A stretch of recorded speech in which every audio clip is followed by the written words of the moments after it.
ഒന്നും പറയാനില്ലേ? ഒന്നും പറയാനില്ല. ഒരു ക്വസ്റ്റ്യനെ, ഒരു ഉറുമ്പ് ഓഫീസിൽ പോവായിരുന്നു. ബസ്സിൽ കയറിയാ പൊക്കോണ്ടിരുന്നെ. അപ്പൊ ഉറുമ്പിന്റെ ഒരു ഫ്രണ്ടാണ് കൊതുക്. ഉറുമ്പാണെങ്കിൽ അപ്പൊ ഓർത്തു ഒരു ഫയൽ എടുക്കാൻ മറന്നുപോയി.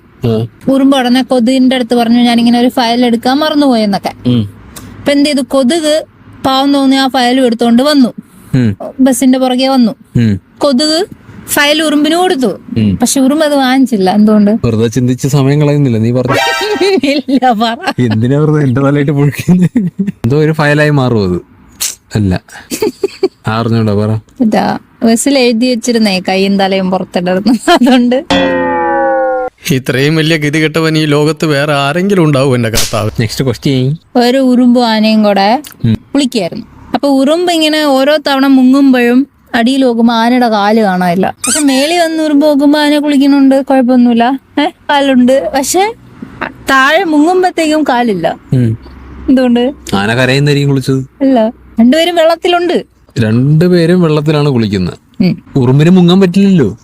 എന്ത്? ഉറുമ്പ് ചെറുതല്ലേ. ഉറുമ്പ് മുങ്ങി ഇങ്ങനെ തല മുക്കളായിട്ട് നോക്കി. തല മുക്കളായിട്ട് നോക്കി നോക്കിയപ്പോ ആനയുടെ കാല് കണ്ടില്ല. രണ്ട് കുളത്തിലായിരുന്നു. രണ്ടൊരു കുളത്തിലായിരുന്നു.